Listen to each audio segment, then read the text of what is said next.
All right, gang. Happy Monday, and it's a big one and a bold one this week as I have a very giant-sized, mega-sized interview with the one and only Dave Smith. You could have caught this live if only you were supporting Lions of Liberty on one of several platforms, including Patreon, patreon.com/Lions of Liberty. For the Patreon adverse, we also have Locals at lionsofliberty.locals.com, where you'll get live streams of all my interviews, early access to everything we do here for our Lions supporters. A measly $5 a month, and you don't have to wait like the pores. I'm sorry, everybody. But that being said, it is a big one. I want to get right into it.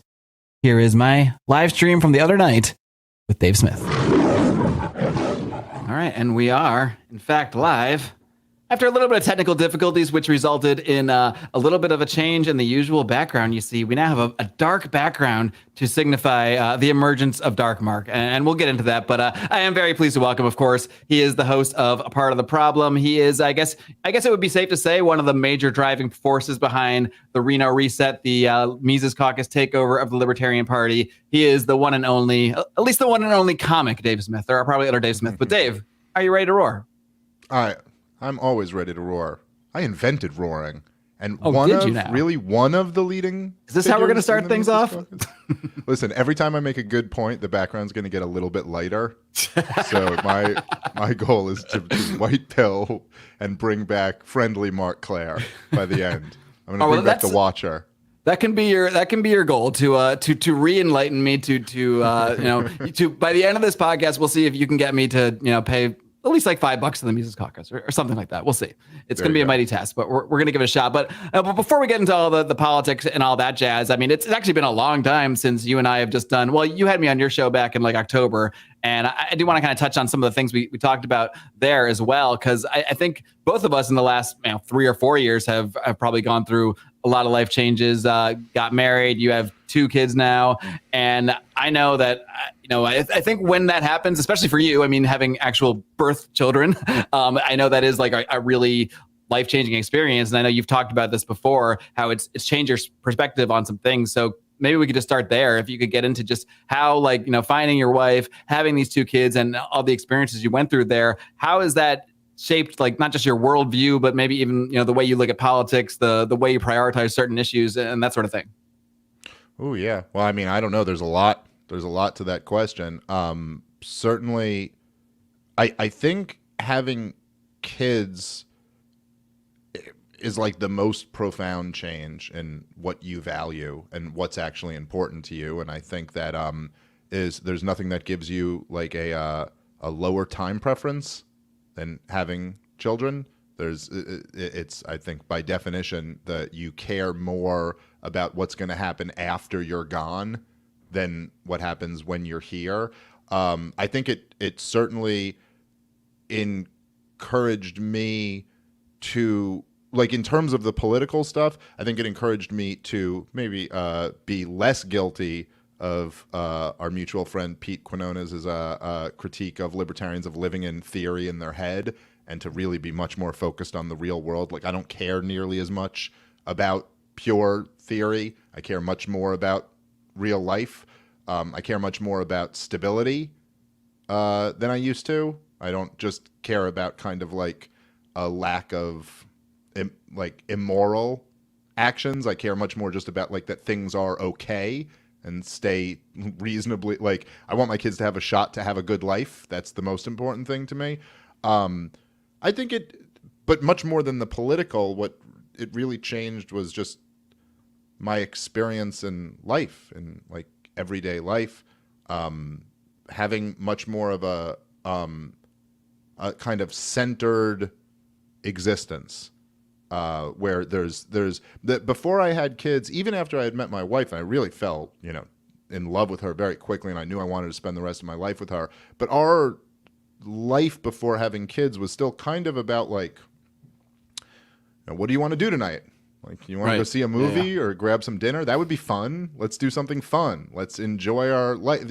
But that was kind of the center of life, was I don't know. I enjoy doing comedy and I enjoy doing libertarian podcasts and I like my life. Whereas now my life is very centered around a very clear purpose and meaning, which is about always making sure I'm doing everything right for my kids. And there's something incredibly liberating and that brings you like a profound happiness, which I guess is somewhat counterintuitive. But when you're not living for yourself and you're really living for others, you yourself are actually much happier. So there's a lot of kind of like ancient wisdom, I think, that I've learned over the last few years. And then, I had a really very difficult but very life-changing experience with my boy when he was born, and there was he almost died as a very young baby and had some major health problems, and that changed me in a very profound way. That it was a real wake-up call about how much everything can be taken away from you, and that how much is really out of your control in this world, which it's very easy to feel like you've kind of that you kind of really achieved everything that you have in your life, and you really kind of have ownership over it. But the truth is that none of it is really in your hands, and we all rely constantly on the the universe, or however you want to look at it, on God or whatever. How new age. Yeah, but that things are really like, it really taught me. I mean, many lessons. It's hard to answer this, succinctly, but in the simplest way, I would say that it taught me to really appreciate what I have and how lucky I am. Yeah, I think we talked about it a little bit on Part of the Problem too. Like it's just this instinct that you have when you're faced with something so potentially serious, like the potential loss of a child that was just brought into this world, where it's just your natural instinct to pretty much just break down on your knees and start praying, because at some point you realize, like, I don't have control over this thing that's happening. Really, I can either sit here and be upset and be nervous and be scared, or I can just put it out there and sort of just talk to the universe, talk to God, whatever you want to say it. But I mean, did that change your perspective on, I guess reaching out to something else in a way, something bigger than you? Does that change your perspective on certain issues at all? Because I think even the way I see little, like, I don't think there's a point in my life where I would have been okay with the kids going to drag shows, but there's something now that I see it as such pure evil. Like, I see it as on such a different level than I might have 4 or 5 years ago. Has that changed the way you see, like, I don't know, just degeneracy and things that maybe a lot of libertarians would just say, this is people's lifestyles, just accept it, until you see it pushed upon children? And does that kind of affect you in a different way now? I think so, yeah. I think I pretty much agree with that. I mean, like, I think, and it's not just, I mean, like, that's kind of like, that's a good example because it's such a, like, in your face, blatant example of it.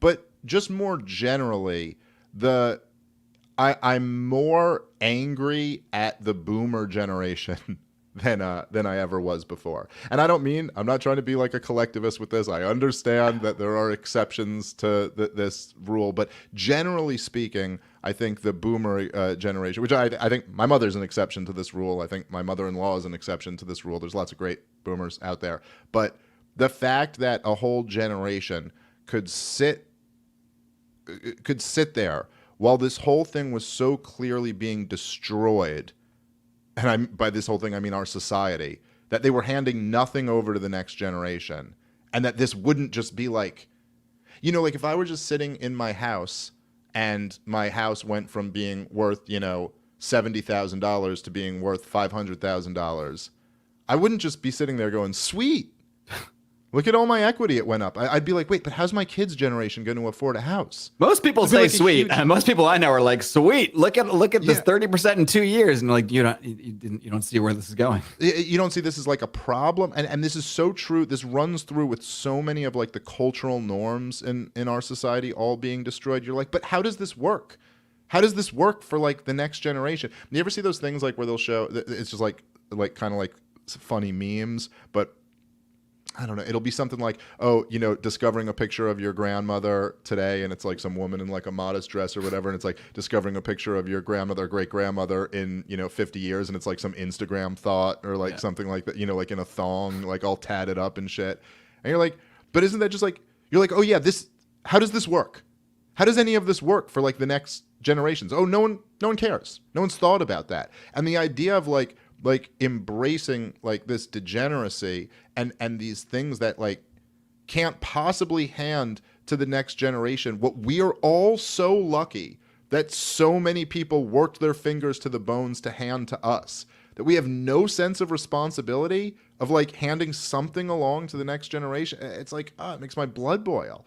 And yeah, I mean, I do think I agree with you that I think seeing like those some of those videos and images that, you know, Robbie said it today. We were talking about it on the podcast. On my podcast today, we responded to Elizabeth Nolan Brown's piece in Reason about this. But you're like, at the one that's like, well, you might not like it if parents bring their kids to drag shows, but you know, based on the libertarian ideology, that's okay. And she doesn't even really get into the libertarian ideology. She's just doing like mental gymnastics to make it okay. It's like, well, like not drag isn't inherently sexual and it doesn't have to be sexually inappropriate. And you're like, yeah, how about the video I just watched? It's not going to lick itself seems inherently sexual.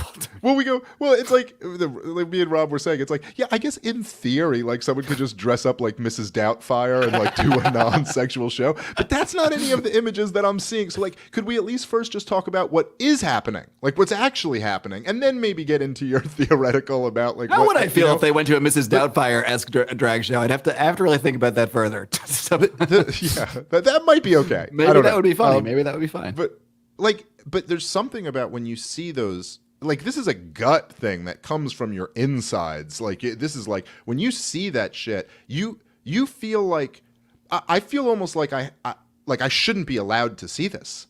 Like it almost feels like someone's like showing you kiddie porn or something. You're like, what the fuck am I watching? This is like horrific. And the idea that anyone, I mean, I think I always would have been against that because I'm like a sane human being. Yeah. But having little kids and you're like, is nobody like, there's something like, to me, like there's nothing, like it's like almost like the essence of morality.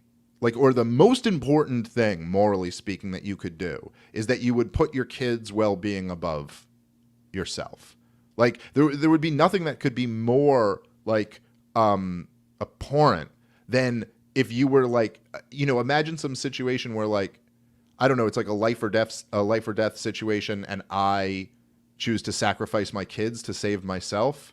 Could there be anything that you could think of that would just be more like, oh my God, what a horrific human being you are? Like that's on the most base level, that's what you're here to do, is to make sure that you would take that bullet and save them. And this idea that you have these people who are putting their own, what is it? Like, what do they even get? It's not like they're getting $10 million or something. What, you get some virtue points, you prove that I'm not the intolerant one, and for that, I will potentially sacrifice the well-being of my children and put them through this very weird, creepy thing. I just like I don't know. It's really hard to put into words how disgusting the whole thing is, and then you know, to see anyone even try to defend it, it's a very weird feeling that it's hard to find any other issue, you know, someone might be for socialized medicine and you're not for socialized medicine, or even someone might be for the lockdowns or like the vaccine mandates, or even for like wars or like some really horrible thing that you're not for. But okay, you could still kind of think like, maybe they haven't heard the right arguments, or maybe they're just like propagandized. They bought the pharmaceutical propaganda or whatever, but like, yeah, what propaganda could they buy to make them think that's okay?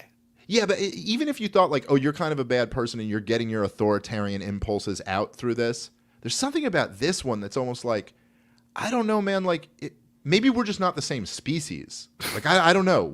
How can we even have a conversation on this? Maybe me and you are just not the same thing. If you actually looked at that same video if you look at a video of like 5-year-olds putting dollar bills into a G-string of an adult and don't think like, oh my God, this is like horrifically inappropriate, I don't even know where we go from there. And I don't know. Is that part of why? Because you've talked a lot about, like, I think in the last year or two, I heard you mention it a number of times, kind of just encouraging what I think is like makes up a bulk of your audience is like young men, encouraging them to just start a family, or at least maybe just be open to the idea of starting a family. Because I think so many young men, at least I know in my 20s, I was very much like, I'm not going to have kids. I'm not going to have a family. Screw that. I'm just going to have fun and this and that. And I think when you get out of that mindset, and I don't want to discourage anyone from having fun in their 20s, that would be quite hypocritical of me.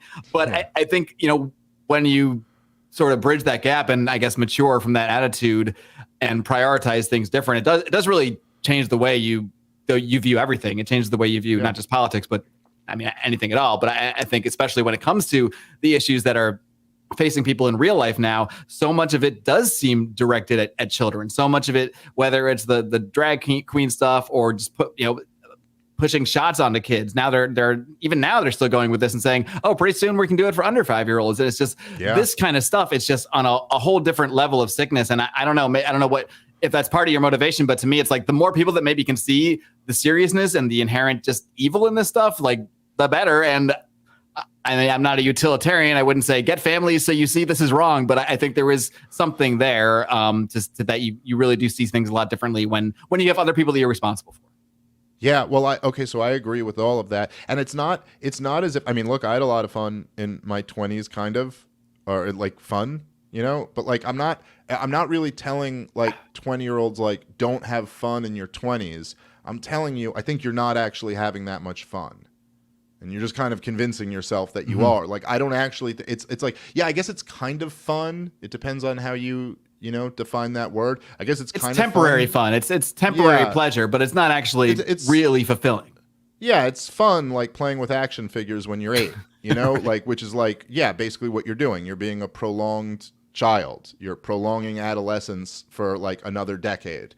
And it's not good. I don't think it's good for individuals. I don't think it's good for us as a society. I think it's like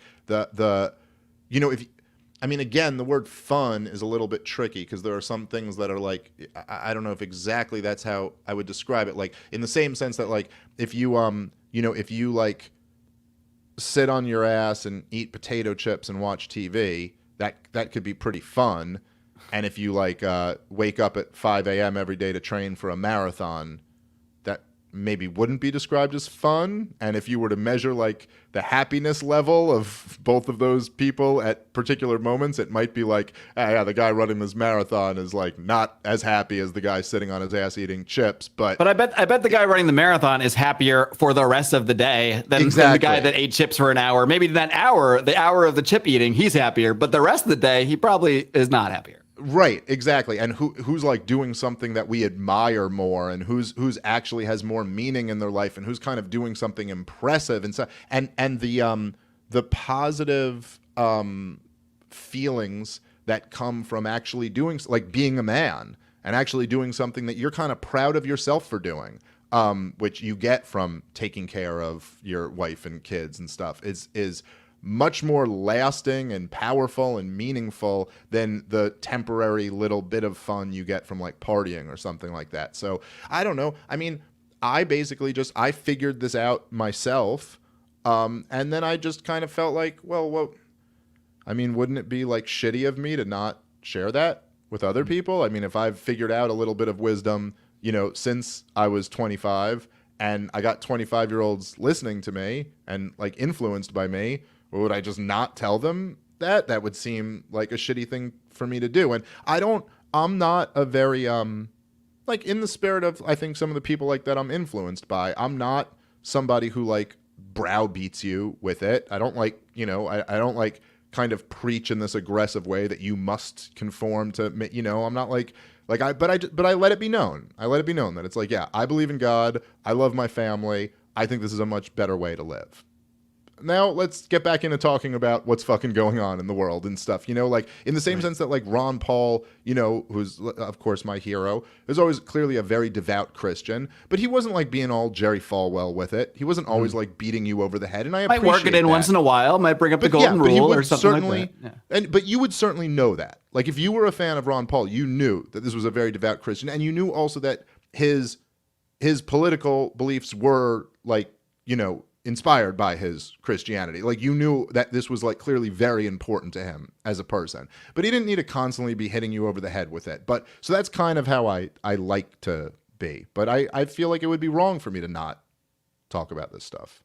I think at the same time, it does like add to the gravity of the message when it's coming from someone more like, if Ron Paul's like the gold standard, more like Ron Paul than say, like, imagine if Ron Paul was like a 25-year-old kid with green hair and a mohawk and like 3 earrings and wore a leather jacket. I just, it might be the exact same message, and he might even live the exact same, a similar life, but it would not be received the same way. So I think there is something to bettering yourself and portraying just a better version of yourself, a person with more responsibility, with more, taking life more seriously. I guess that's going to allow or cause others to take what you're saying more seriously. So it all ties into, the same idea of if you do want to spread a message or get more people to listen to you, look inward first and improve yourself. And then, if you can't improve yourself with a family to motivate you, then you're absolutely never going to.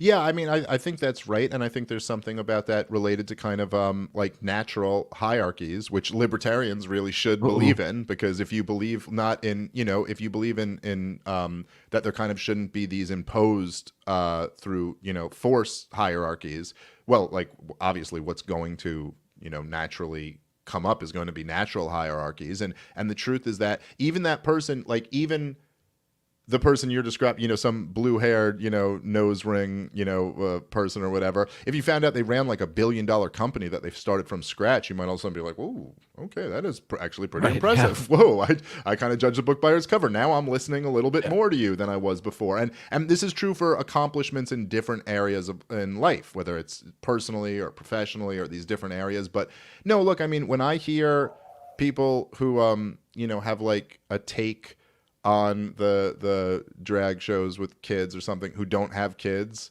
it's like I have no interest in what you have to say. I don't know. I just have no interest. I have no interest in your views on, like, sometimes you'll see this like in the libertarian world or another world, there'll be some like, 19-year-old libertarian who's like, well, here's what I think about this. And you're like, oh, okay. It's literally to me on the level of like what a 6-year-old thinks. I don't know. Your opinion is completely invalid to me. And I remember Owen Benjamin told me this when I think it was I called him when I first found out Lauren was pregnant with my oldest, with my daughter, and he goes, "Oh, dude, congratulations." He goes, "Man, she's such a great chick, and you guys are so great together. You guys are gonna love being parents." He goes, "Hey, let me tell you a secret. Parents, we don't respect non-parents." I thought it was so funny. He goes, "Yeah, dude." He goes, "I've never respected you until now. This is awesome." Like, it's just like, but there are things like this, and that's just one example. Being a parent, it's not like there are people who don't have kids who I have a lot of respect for in other areas, but like that's part of life. And I remember, I was recently talking to this Patrick Bet-David. You know who he is? I did his show, The Valuetainment Guy, the one that Joe Jorgensen was on. Yes, that one. And then I the did whole thing. After with Spike and Larry. And we went out to lunch like after the podcast and stuff. And you're talking, and this dude was a guy who built a company, literally went and worked on Wall Street, and then built a company from scratch that's worth like, I think, hundreds of millions, maybe $1 billion company. It's a huge, huge company. And you just like, when when the guy talks, you're like, you just fucking listen. You're like, okay, I really want to hear what your opinion is. I really value your opinion. And he's like, if you want to really take like branding libertarianism to the next level, here's what I think you have to do. And you don't, now if some random just dude who, I don't know any accomplishment of them, you just don't value their opinion in the same way. That's just this is just life, like whether you like it or not, this is just life. And if you have an opinion that you want other people to value, you're much better off, understanding this. And by the way, it doesn't have to be having kids or making $1 billion. Those are just examples. Sure. But like, say anything commendable, really. I mean, yes. Yeah. Well, someone like Scott Horton, for example, like if Scott Horton gives you his opinion about something that's going on with a new, conflict abroad, you're listening because he's demonstrated for years that this motherfucker has done his homework. Like he really knows everything that's going on. Just that alone. The fact that he demonstrates that like he's read everything there is to read on this subject and knows it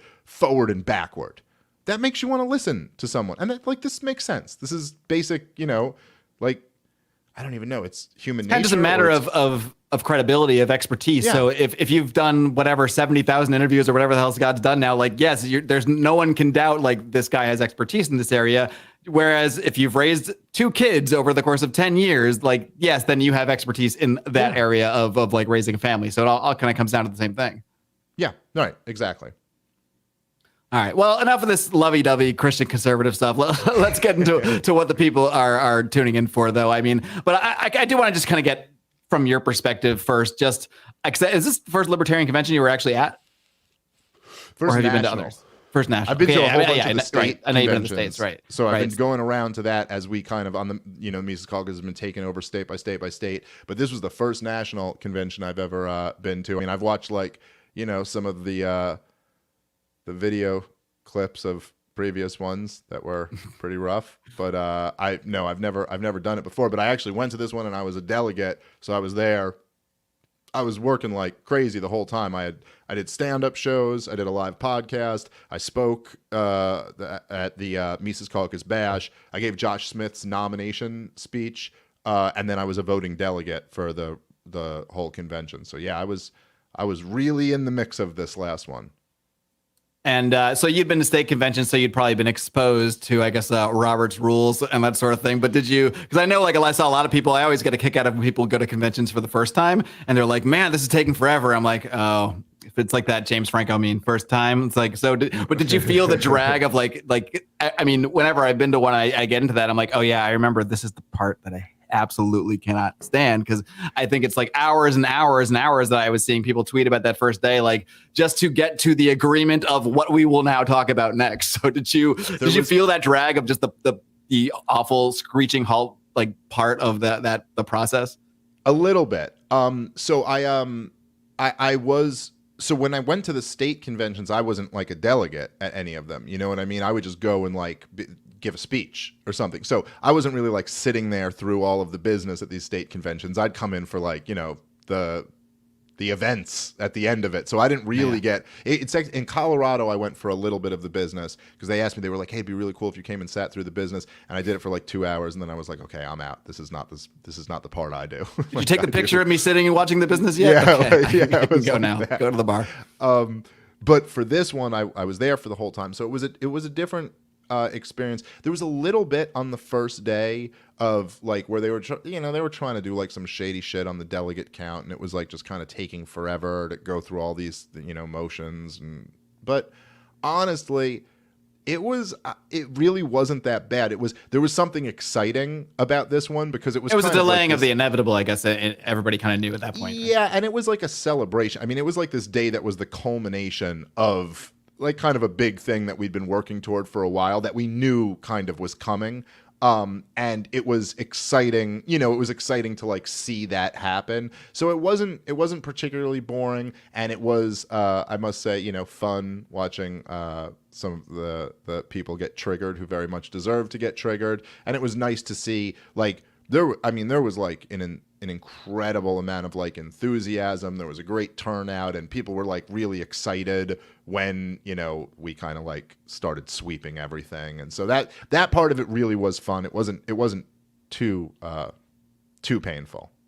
Although, yes, there is no question that there is some truth to it. It will bring you very up close with the reality of how stupid democracy is. Well, I just want to let you first, before I like give you any like pushback or objections or anything, I want to just let you, like, you've made this case in obviously other formats and in several debates hosts on the show. But now that you guys have taken over, or you do pretty much control, I think, every position on the LNC, it's safe to say like this is the moment where sink or swim, whatever it may be, this is the moment that will be owned by Dave Smith and the Mises Caucus. I think it's safe to say for at least these next couple of years. So what's your pitch? Like, sell me on it. I'm sitting here open-minded. So sell me on why people like me, even maybe people like me that did get dejected from the whole thing, that don't think it's the best path. What's our pitch to come back in, to at least gain some interest in it, to at least maybe look at it and say, okay, let's see what these guys can do. So what's like a best case scenario for where this can all lead?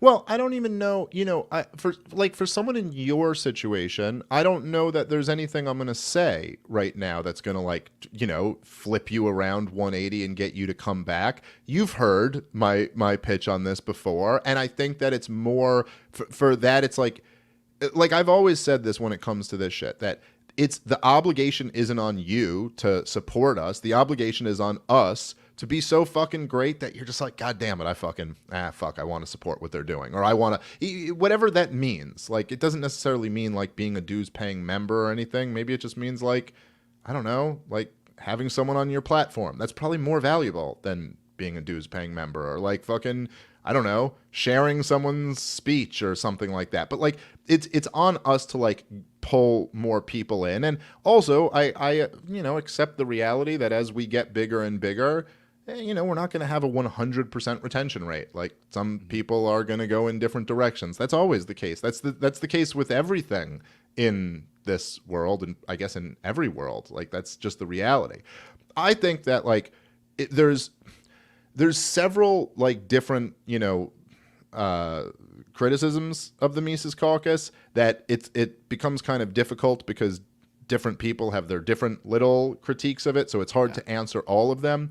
If you think that the idea of libertarian ideas being popularized is important, if you think the idea of like more people being aware of what bullshit the propaganda is, being aware of how fucking evil what the government and the corporate press and their corporate partners have done to the American people over the last couple years are. If you think more people being woken up to that is important, then what you're going to need is a movement of people with a lot of energy and enthusiasm behind them. I think we're the only ones who are doing that right now. I don't think there's anything else in the liberty space that can even compete with the energy that we have right now.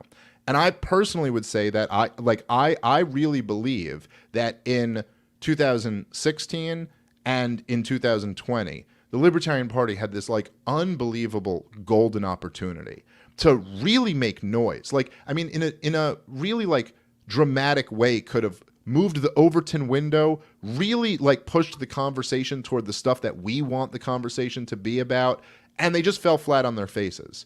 And I think now, with much better, more capable people being in control of the party, when we have our next opportunity, I don't think we're going to fall flat on our face. I think that this is a great time right now to like kind of introduce our ideas, to change the narrative, to move the Overton window. And I think there's like tremendous potential in this project. That doesn't mean that there's not also, potential in other projects. And I gave up a long time ago on the idea that like all libertarians should be doing the same thing and involved in the same project. I think we should have, some degree of humility in terms of strategy and in terms of what's the best use of everybody's time, and quite possibly the best use of everybody's time is different.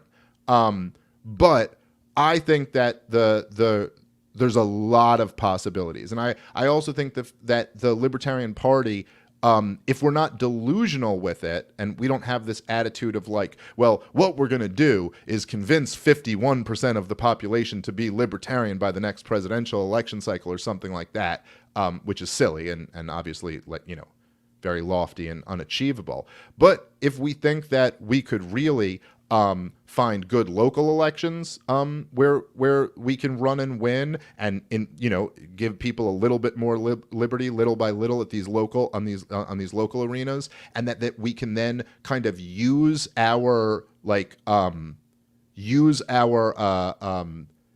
spoiler capabilities to really push parties in the direction we want to see them in, and then on the national level, like really fucking ignite this movement. And I think there's potential to get it to be much bigger than even where Ron Paul was, even though he's a better human being than all of us. But we just live in a different time where we have a lot more potential. I think there's just a lot of great things that can come out of all of this. So, I don't know exactly what the future holds, but I'm excited for the possibilities.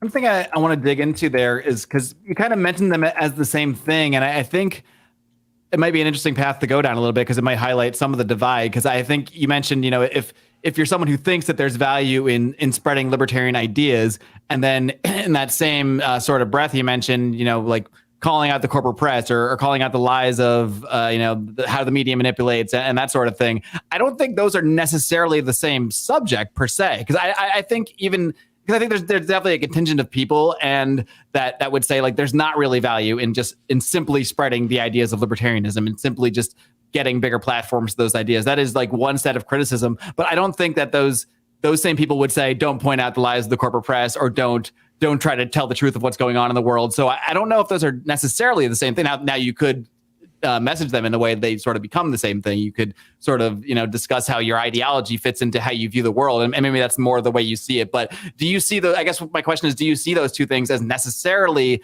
the same thing? Or can you truth tell and, expose the lies of the corporate press or whatever it may be? Does that mean you have to do that while spreading an ideology? Or do you see those two things as equally important? Yeah, equally important. I don't know. You certainly can call out the corporate press as being liars without having like a libertarian, like lens on that. There's lots of people who do that. I think you're always going to be better if you have them both together. So like, for example, like, I don't know, give me an example of a lie.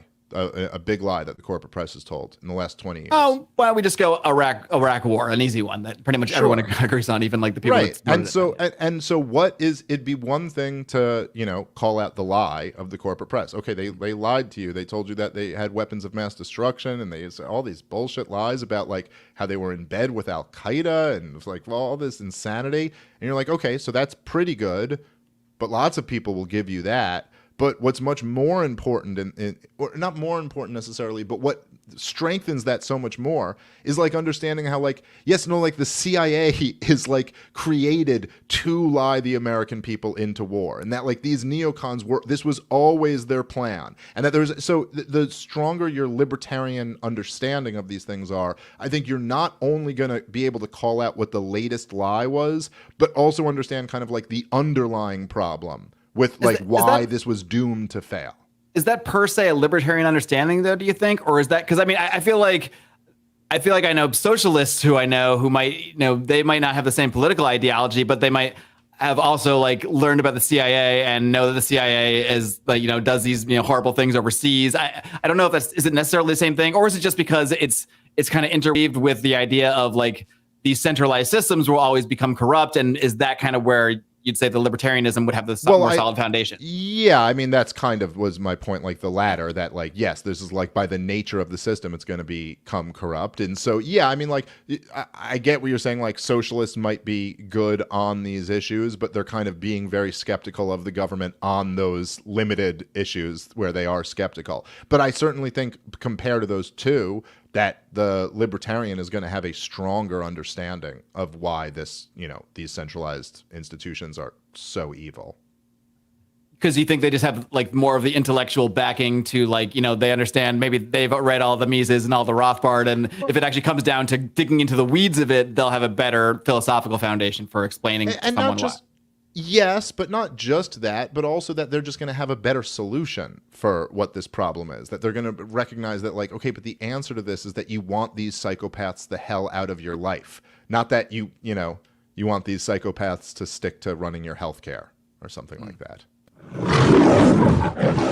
All right, gang. Well, one way you can run your own healthcare a little bit is by sampling some of the fine and very therapeutic CBD products from our friends Carlos and Vanessa Avalar over at Paloma Verde CBD. Find that at palomaverdecbd.com. These guys have, I'm not just saying this because they're sponsors. This is actually true. They do have the best CBD products I have ever used. I tried a various number of CBD products for aches and pains, for insomnia, when I was in Los Angeles at a few different stores. And then when we connected with Carlos and Vanessa, they were kind enough to send me some samples. And this salve they have, my God, I have had this like pain in my shoulder, my neck for years and years. This is one of the few things that has ever truly calmed that down.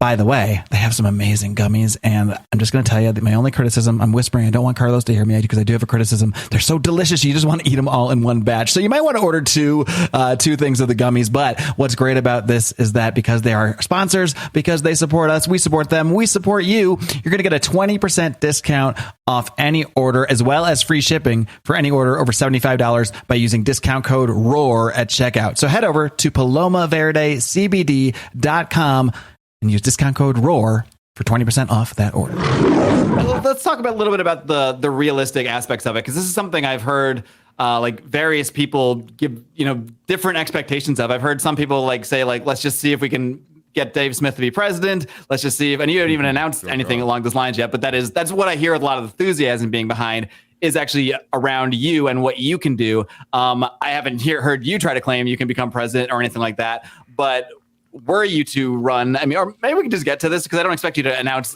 on this platform whether you're running or not, but like how much, obviously you've thought about it a lot or you wouldn't have probably come this far with it and entertained the conversation this much. So like, can you just maybe give an idea of where you are with that? First of all, like what's guiding your thought process, and if or when you would actually make a more solid decision on whether that's a possibility, because it does seem like most of the enthusiasm behind the takeover is based on that, on specifically the idea of you running for president. I mean, I don't know if that's exactly true. Like, there was a lot of enthusiasm behind the takeover before I had ever even like discussed the idea.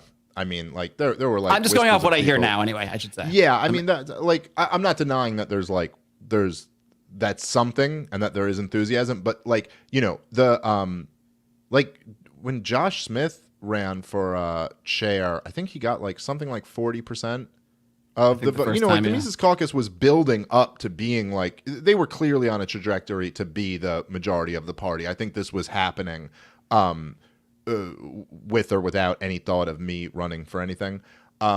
So, but I do think you're right. There's a lot of enthusiasm behind the idea. I think I have to really, I have to kind of in my mind set a timetable of like when I have to decide by if I actually want to do this. I'm really hoping that someone else who I think would do a great job, like, will emerge, and I can just be like, okay, I'm going to get way behind this person. I would kind of prefer that, or I would much prefer that than doing it myself. Is there someone alive that you can think of? Like, are there people in the mix that you could say, like, if one of those people stepped forward and said, like, actually, I'm going to run, that you'd be like, you know what? You should do that, and I'm going to go sit back and write you a check, maybe. Yeah, there's maybe a couple people, but I don't think they're going to do it. Ron Paul. So yeah, it'd be great. But I do feel a bit of an obligation that, like, if I don't think anyone else can do what I think I could do with this, and that if there's all these people who really want me to do that, then I don't know. I do feel a little bit of like, well, fuck, that would be almost wrong for me to not do it if I could do something for this movement that nobody else is really offering, and I just don't, just because, like, I'm kind of being selfish and being like, I don't know, I kind of just like what I'm doing better. But there's still a few things that I'd have to like fully, you know, kind of think through and decide on that. So I'm not there. I mean, this isn't just something I'm like saying, you know, because like I'm not ready to announce yet or something. I really have no politician bone in my body. I'm just not operating like that. That's just the truth. But I do understand like why a lot of people want me to do it, and I do understand that I think that this would be something different, certainly than at least since Ron Paul. And I gotta say, again, not because I'm better than Ron Paul, because I'm not really in any way, but just because of the landscape of things. I mean, like, first off, the system wasn't crumbling nearly as much. The anger toward the establishment wasn't nearly as high when Ron Paul was running. And the platforms, the ability to, like, communicate wasn't nearly as widespread as it is now. I think I'd be able to do something that would really, let's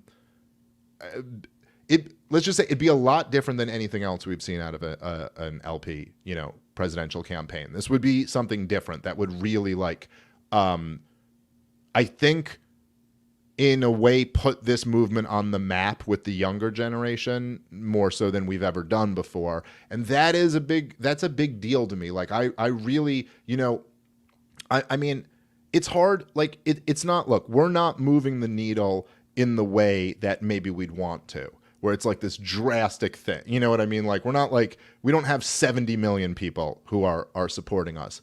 But I really do think there's potential to move the needle in a not insignificant way that could really open up the eyes of a lot of younger people to embracing this idea of like a different way to think about society and how we could organize society and all of these things.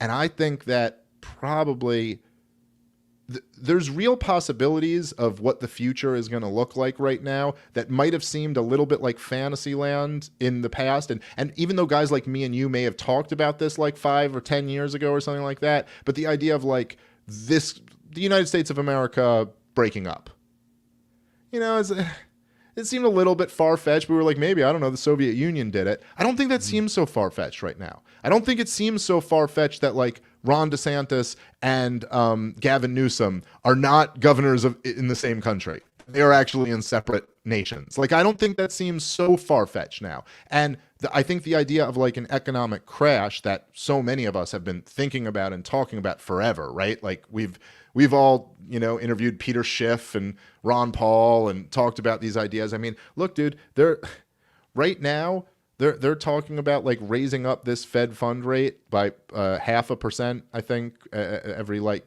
a quarter or something like that for the next 3 quarters. I mean, this might pop the bubble.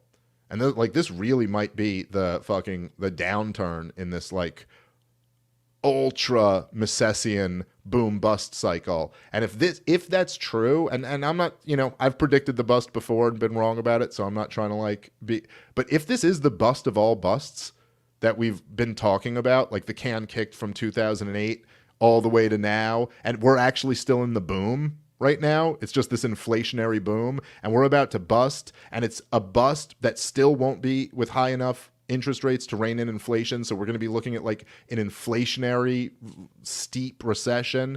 I mean, who the fuck knows what this country is going to look like in the next couple years? It's, you know, we've been through these last 2 years, and this seems pretty damn crazy, but who the hell knows how crazy this thing could get over the next few years. So I really do value the idea of like influencing young people as much as possible to think that maybe there's going to have to be some type of like collapse and rebuilding here, and hopefully in the rebuilding phase there's a lot of people who are at least aware of like a lot of these different ways of viewing the world, and don't just have kind of these god-awful views that are floating around there.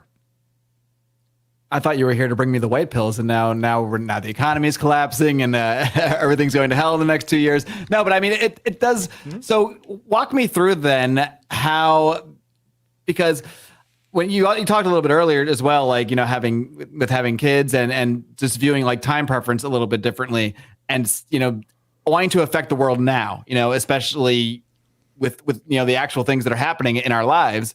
And what the possible scenario you're laying out in the next couple of years is like one that I agree is entirely feasible, and especially with everything we've been seeing, maybe more likely than not.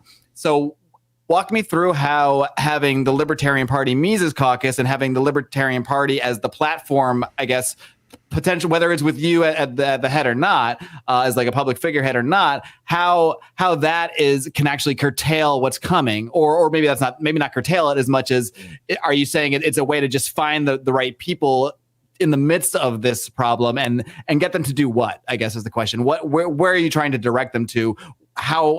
Get me from A to B, you know, I'm at A and then, you know, something in profit. So fill in the gap. Well, but I kind of think in a way it's like it's a little bit of an unfair standard that that you and other is in your camp, whatever, post-libertarian, whatever you guys are, you know. I've given up fighting the word, so whatever. Yeah, I mean, but I don't know. I'm not trying to like label you with any words, but you kind of know what I mean. I just don't care anymore. If people bring up terms, I don't want to fight them anymore. It's like whatever. But I don't mean it in a derogatory way. Yeah, I know. You know what I mean. I'm just, but it's like, I don't know. Like, will what we're doing curtail this system?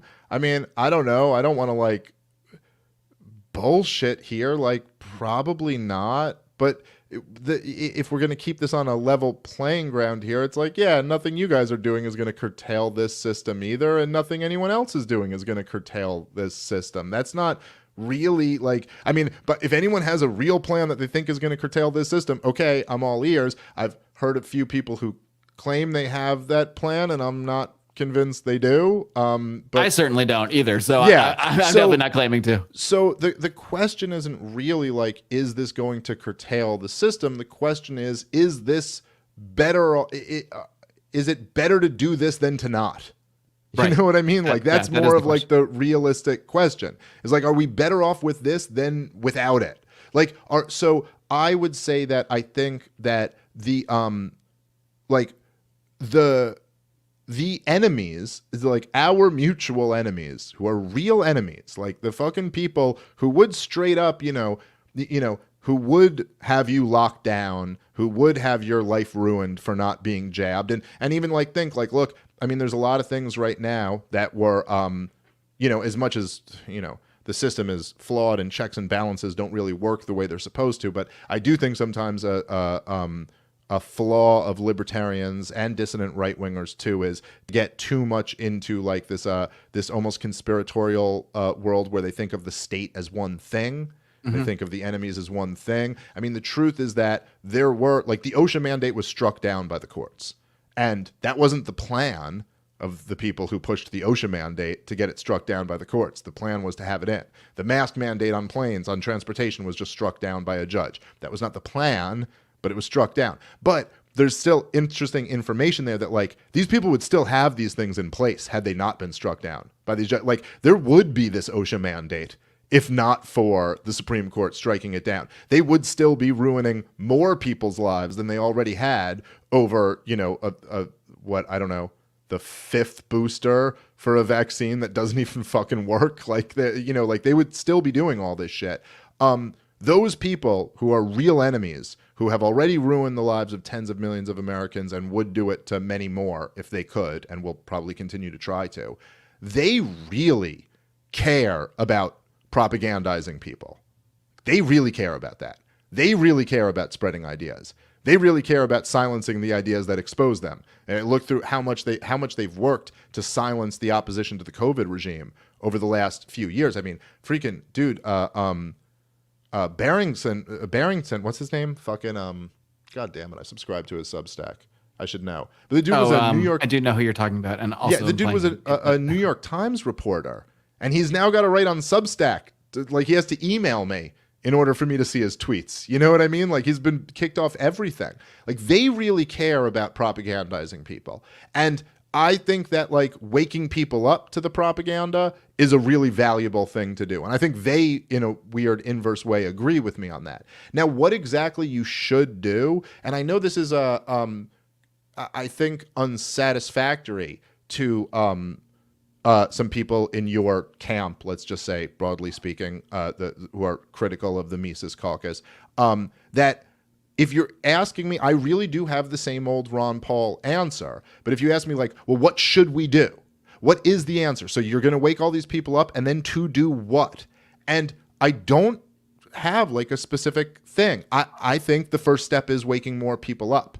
I think that's like really important. I think almost like for anything to be successful, we need more people. Whether this, even if it's just like running libertarians in local elections, or just even if you don't consider yourself a libertarian anymore, running people who feel like you feel, dissident right winger or whatever you consider yourself in local elections. It's like, okay, I'm just some hippie. Don't whatever, right? But here's the problem: there's not enough of Alex you to Berenson, run. Justin, Alex Berenson. Alex Yes, Berenson. How could we forget that? Sorry, by the way, His name will probably get us a YouTube strike too. So. I fucking read every one of his Substacks. I literally just had a brain fart. I'm a big fan of his. I've met him. He's a nice guy. Anyway. But look, the problem is with any of it is like there's not enough of you to run for every local election, and there's really not enough of you to vote in that guy. Like this is kind of the issue we're going to have. Now, I think there's lots of different things that people are doing. I don't know. I think that there's a strong argument to be made for like geographic relocation. I think there's a strong argument to be made to moving to free states, or like what they're doing in New Hampshire with the free state. I think there's a strong argument for that. Being around your people, being around your tribe, like physically near them. I think there's a very strong argument for that. I think there's a really strong argument. And you don't just mean Jews when you say your tribe. You just mean whoever. Whatever someone's tribe is. Okay, but Nazi Jews. They have to be Nazi Jews. You have to be around the good ones. I think there's a really strong argument for homeschooling your kids. Pull your kids the hell out of these fucking public school systems if you can, and like raise them, really control how you raise your kids and bring them up. I think there's a really strong argument for like doing everything you can to like create wealth for yourself and to have, like this, a lot of the stuff that you talk about, that Jason talks about, having a mobile income. I think there's a really strong argument for that. I think there's like lots of different things. And in fact, in some cases, I think there's strong argument for being like a liberty Republican. I think, I don't kind of have like this one size fits all thing. And I think that people who kind of criticize you for not having this one size fits all thing. It's a very easy game to play. It's a very easy game to say like, well, your solution doesn't solve everything. And then it's like, yeah, but compared to what? Hold on, let's really examine your solution to that. Like, I don't think that that's really a fair way to look at these things. And I think a lot of times these things aren't in conflict. Look, I mean, like when I debated Jason Stapleton on this very program, I think that was kind of like the thing that I kept hitting that he never really had much of a response to, was like, it just doesn't sound to me like these things are in conflict. And I suppose if there's a situation where they are in direct conflict, which I think is very rare, if ever, then like maybe in that situation, you should be thinking about your own wealth more than you should be thinking about, like sending $25 a year to a political party or something, or going to a convention. But I don't think in general they're in conflict. And I don't think that, it's perhaps a bitter pill to swallow, but it's something I've kind of always been aware of and I've grappled with long ago, that it's like, yeah, no, there's not going to be a silver bullet that solves all these problems tomorrow, but that's not really the standard. I mean, I think the question is kind of like, do you fucking pick up the cross that is your cross to bear and try to move it a few feet forward? Is it better to do that than to not do that? And I think it's better to do it.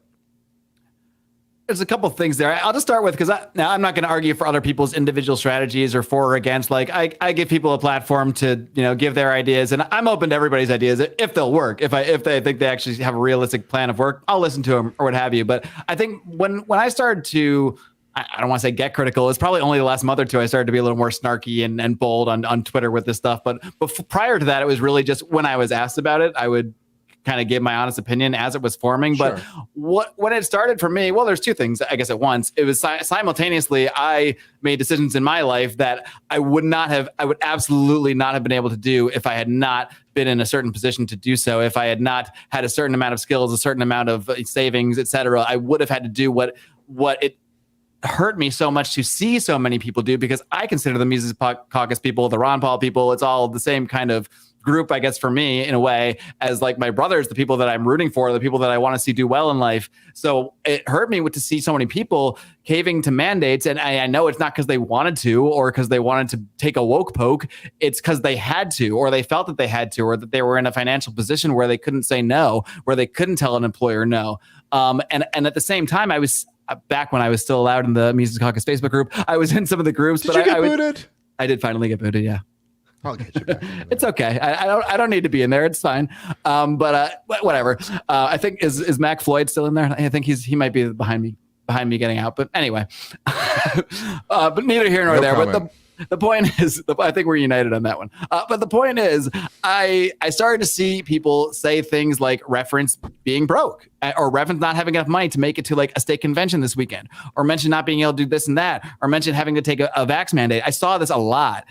So I think that's the point where I think you kind of said, like, maybe for some people there, if it is a conflict, then yeah, you should focus more on yourself. But I've just seen it, and I don't know, this is not a math equation. I can't give you a percentage of people. It might be a very, very small percent that I just happen to see a lot of. But that's what started to affect me more when I saw people investing, whether it's physical time or just emotion and energy, into the idea of building up the Mises Caucus and taking over this third party. And me not seeing any direct result in how their lives can change for that, while being the same people saying I can't make it to a convention, or I have to take I have to take a vaccine to keep my job and to keep my family fed. Yeah. Or in most recent cases, I mean, I know there was at least a few people, and one for sure, that couldn't even make their rent because they went to Reno and went broke because they spent all their money on Reno. So those are the people that's my biggest concern. And that would be the same if they were doing an anti-tax GOP Mises strategy and putting all their time into that, or whatever other strategy it may be, is people investing themselves heavily into something and really, getting that good feeling out of it. Because I was invested heavily in the Ron Paul movement and his campaigns, and I got a good feeling from doing that. But I also ignored I was also living degenerately, kind of like we talked earlier, in my 20s, and not putting a lot of time and investment. And I just see like a younger version of myself, I guess, in a lot of these kids, that I just, it's not about a per se political strategy to me as much as it is like, dude, if you're in this position, just plug out of this stuff more and focus on yourself. So that's kind of where that's where my main concern comes from for this stuff. Right. So I get what you're saying there. And I listened to your episode on the Mises Caucus that you put out a few weeks back. And I think there was, I think, well, I think you were, coming from a place of love, like you are now, that you're kind of like, look, these are like my people. And if my people could be doing better, like I want to say something to them. And I appreciated that. There was just to kind of talk about the idea of my people and the community of libertarians, dude, there was one point in that episode where you were talking about me and you said, and Dave, I said some nice things about you in my Facebook comment, and then you were saying some nice things about me. And you go, and Dave, I've met Dave at least once or twice. And it was such a weird moment where I was listening to that. And I'm like, have I only met you once?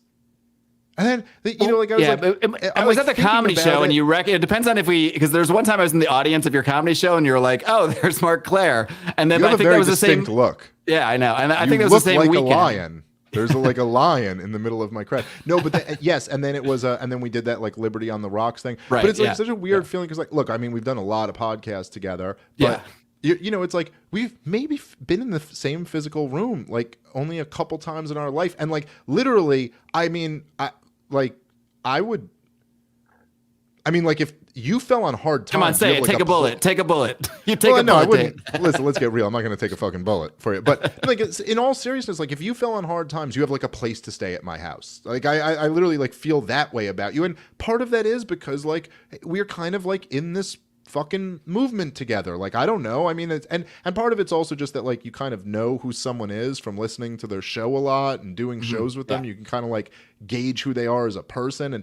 And so look, I get what you're saying. And if there are people who, I would certainly agree with you that if there's somebody who spent a few $1,000s to go to Reno and then doesn't have their rent money this month, I'd go, that was not a wise decision. That's a real example. That's not. I didn't imagine that. No, that was yeah. I understand, and I'd say that was not a wise decision. But it's also there's a little bit more to it than it just being as simple. Even something like that, where it might kind of seem well, look, you just spent the money on this, and you could have done it on this.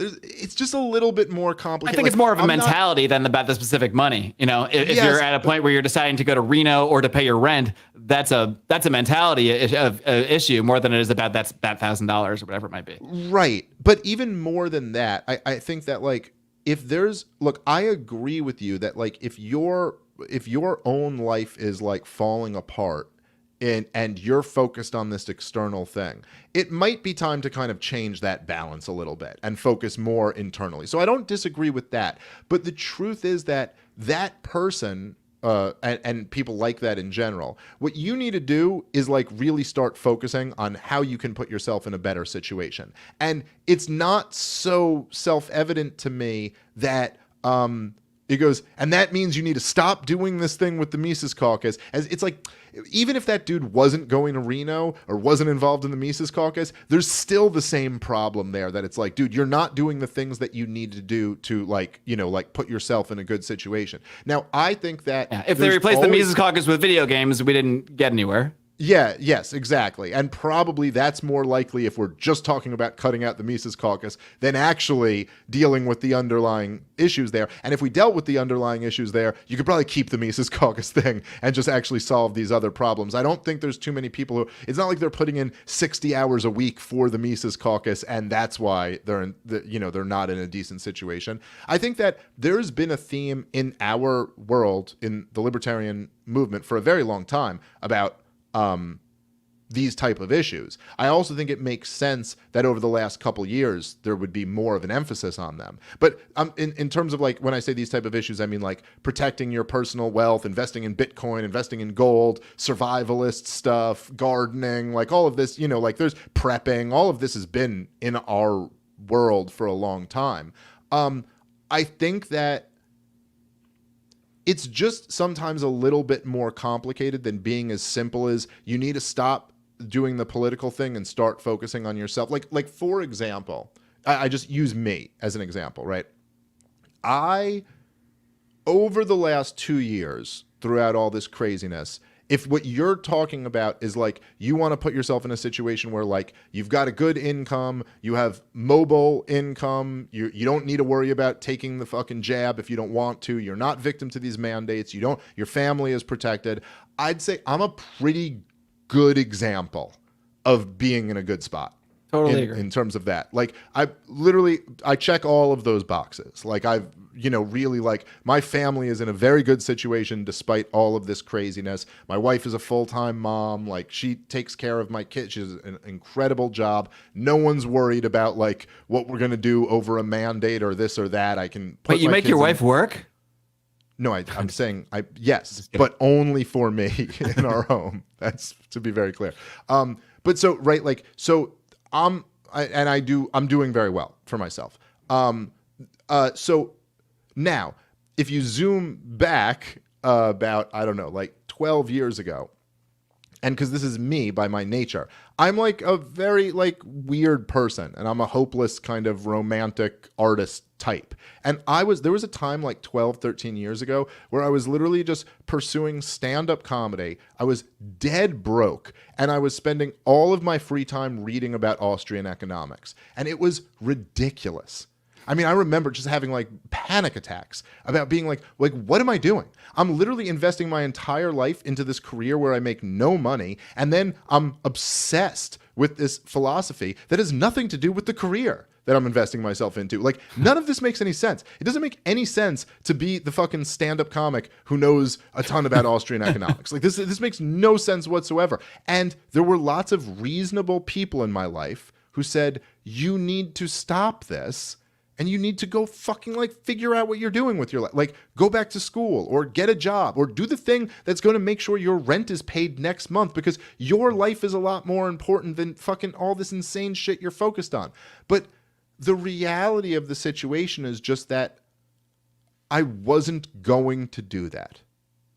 I just, for whatever reason, this was my calling in life, and this is what I was going to sink myself into. And I, on some level, even though I was fucking really, like, at times in a very deep depression about being concerned about whether I was fucking everything up, it was just like what I was called to do. And I was just going to keep doing that. And actually, this might have seemed very unlikely and counterintuitive, but me doing that is what put me in the situation where I was probably the best example of what you're talking about through the last couple years. Now, I'm not saying everyone's going to have that story. That is a little bit different than probably most, but I just bring that up just to make the point that it's like, it can be a little bit more complicated and nuanced. And the final thing I'll say is just, it goes back to like, it's not a question of like either or does this solve everything or does this solve everything? It's like, is this better than not this? That's more what the question is. And so for even that person that you're talking about who might still be in that situation, because I don't imagine that person is going to become like a successful comedian and podcaster and make a really good living off of that the way I did. But is that person who's really not doing everything they need to do to take care of their own personal situation, are they better off removing themselves from a community where they have brothers all around this country who they will at least be able to raise money from and make sure their rent is paid that month, and probably could really, if they ever wanted to get themselves together, our movement has people in every single city and every single state all throughout the fucking country. I mean, if they wanted to get themselves together, they could probably get a fucking hookup from somebody. They could, like, are they better off being a part of this community or not a part of this community? All I'm saying to you is I'm not saying like you're wrong. I'm just saying like it's a little bit more nuanced and complicated, and maybe they actually are better off being a part of this community than retreating from it. It's not so self-evident to me. Yeah, well, the community part, I mean, that's something that comes up a lot. Actually, it's actually probably the part that comes up the most when talking about the Mises Caucus. I mean, John, I think was on. I heard him on the other day on I think it was the Kelly Patrick show. Does a great show. Shout out to Kelly Patrick. But he was saying he supports the Mises Caucus and went on to say why, and he just talked about the amazing community, but never mentioned the politics. And I see that from a lot of people where they mention the community. And I'm not about to deny the value of having a great community to lean on, communities to help each other get jobs and connect. But it seems that over and over I hear that is the most valuable part. But if the most valuable part is not the political part, then why do we need the political part? Especially if that political... Is anyone else building a community like that aside from the politics? See, like the thing is, do you think it's a necessary part of it? I guess is my question. Unfortunately, I think in a way, I think in a way, and it's this kind of like tragic thing, but like in a way, it's kind of tragic. Like you have to have this cause to unite you in a way. Yes. Yeah, I kind of think so. And I think that like, dude, if you see like how excited some like really influential people like have got, not just like, look, like Michael Malice but it's weird because he's just like a friend of mine, but he's become like a fucking rock star. Like he's like, I don't know, has like 500,000 Twitter followers and is like probably the most famous like influential anarchist thinker in the world.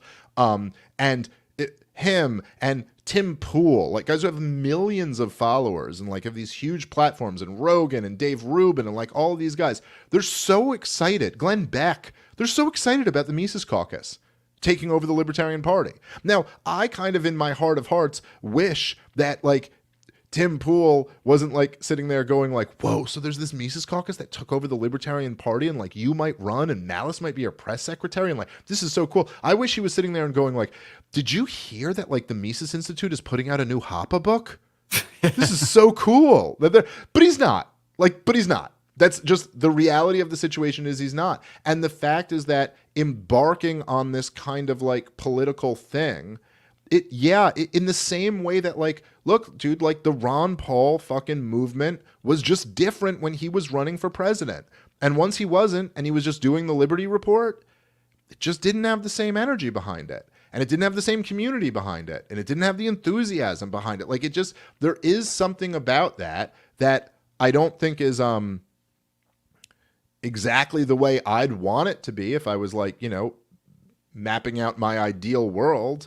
Because I don't like politics. I don't like, one of the things I really fucking hate about politics is I hate how it fucking pits everyone against each other.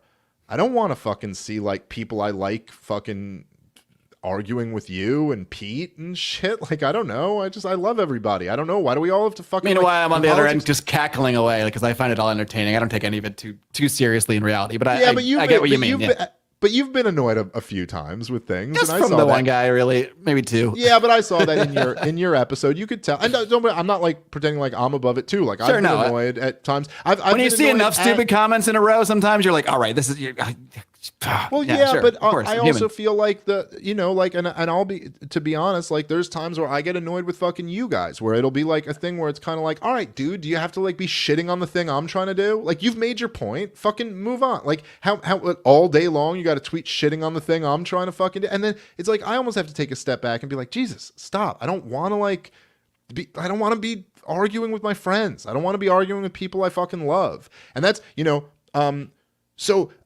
Again, none of this is fucking perfect. I don't love politics, but yeah, I do in a way think that like if we do want to build a movement and build a community and build all of this, it kind of is necessary that there is this struggle that you're engaged in. And there is this like process that you're like, and to so many of the more influential people, it's like, yeah, that's the way we look at it. And maybe that's hardwired in. Maybe part of that's like just the like human nature, that it's like, oh no, but now you're saying that there's someone else running for the option of who's gonna fucking be in charge of this shit, and that really makes it a thing. Like I was a little bit unrelated, but on what I was saying before, like I've heard people in the Praxian or Post-Libertarian group like criticize me for saying, well, I won't engage enough with the group or something. Like someone said that I was like I was scared to engage with the group because I was afraid I was going to like lose people if they heard from the other side, and which I don't think is fair, but I'm a little biased, I suppose. But I look at it and I'm like, I think I'm pretty willing to engage. It wasn't that hard for you to get me on this. You just invited me and I was like, yeah, let's do it. And I've debated, Tho and Jason Stapleton and Eric Brakey and I mean, I've done Pete's show and talked about all of these issues, and I did Pete's show with Andrew and talked about all this stuff. Like I think I've actually engaged quite a bit on it, but it's like part of it's because like I don't want to fucking be fighting with people I like. Like I don't want to do that. That's not like what I'm in this for, and it's also not like a big enough thing that it's like it's almost like I'm just engaging with it just to fight with people who I like. I'd rather just speak to like a bigger fucking audience of like people and fucking tell them about the ideas that I think are important. I don't want to be doing that. And that's like, there's these poisonous things that come along with fucking politics. But I do recognize the utility in it. And I do think that it's like, I don't think anybody else is building what we're building. And that's because it's involved in politics, at least partially. What do you think it actually is that binds the Mises Caucus together in this way that actually creates that sense of community? Is it like the fact of being in the third party? Is it like the fact of being a third rail, because like having all the odds stacked against you in some way? The fact that you have to would claw and tooth and nail to just even get any kind of attention? Like what is actually the driving force behind like how you see the political action, the political movement being what actually binds the community and then kind of creates that energy that you're talking about? I mean, I think there's several things. I think that like probably with any libertarian movement, like it's like, there's the most base level, like what binds us together is kind of like we love liberty and we hate injustice, and like there's that people really love the idea of living in a free society and really hate the fucking, things like wars and fucking lockdowns and shit like that, and your, currency being destroyed. And then I think there was a lot that that bound people together about the battle to take over the Libertarian Party and the battle to be like, no, fuck these guys, they who were, some really reprehensible people who were claiming to represent, that ideology, and the kind of battle for that. And then I think it's the kind of, that's what I'll admit, that's what excited me about it at first too. It was all these people I like who generally talk about things the way I like, trying to kick out the people that don't, the people that represent that same sort of corporatized regime libertarian message, I guess. So then now that that's been done, I guess whether it's been done or not, maybe we could get into a little bit more, because I think there are still elements of, I don't want to say the Mises Caucus, but people associated with the Mises Caucus. I don't normally call that many people out openly, but I gotta say, have you seen this Todd Hagopian guy who is the secretary? Because he is someone who I did call out earlier this week, and he's someone who has, there was something a year ago where he was openly advocating for vaccines for children, and very angry that the FDA wasn't approving vaccines so he could start stabbing children and experimenting on them. And now this guy comes out, he's comparing, and I get the treasurer is not a messaging position, but when this whole thing is about messaging, I think it's fair to at least bring it up when someone promoted and endorsed by the Mises Caucus is saying stuff like this. He's comparing bringing kids to drag shows to bringing them to church as if they're equally evil things.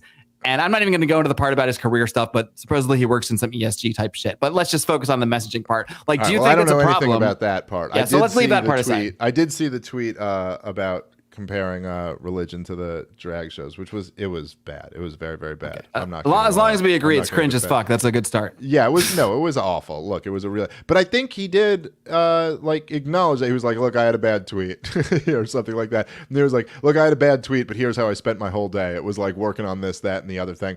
I mean, look, I don't know. And I don't expect you to answer for individual people, but again, the dude's a CFO, and the Mises Caucus got behind him to be the guy running the books. I just don't again, I'm not defending it. It was a fucking bad tweet, but if we're going to judge if any movement gets big and we're going to judge them by did anyone in that movement have a bad tweet? The guy is not in any sense a messaging leader of the Mises Caucus. The truth of it is, and I don't mean to be fucking sound narcissistic or something like that, but if there is a messaging leader of the Mises Caucus, that's me. That's just the reality of the situation. If there's somebody who that you want to look to and say, well, what this guy says really represents what this group is all about and what they believe. So go look at what I had to say about that shit. I guarantee you that I'm not saying the overwhelming majority. I'm saying in the high 90% are feeling what I was saying more than what this guy was saying about that. Again, I thought it was a very bad tweet, so I'm not defending it. I'm just I think there's also like and this is something that I think that you and maybe not you so much, but certainly Pete and Andrew, that I've seen like a few of their stuff on Twitter recently. Again, I try not to judge any of these people on Twitter so much. Look, I love Pete. I've known Pete for a long fucking time. He's been on my show a whole bunch of times. I've been on his show a whole bunch of times. I've hung out with Pete a whole bunch of times. I love the dude. He is a very intelligent, thoughtful person. If you listen to his show, if you have a conversation with him, if you know him as a person, I see him tweet stuff sometimes that I'm just like, dude, I don't fucking even get what you're trying to do with this. So that's the truth. But I'm sure I'm the same way on Twitter. Twitter is like the fucking like just worst medium ever.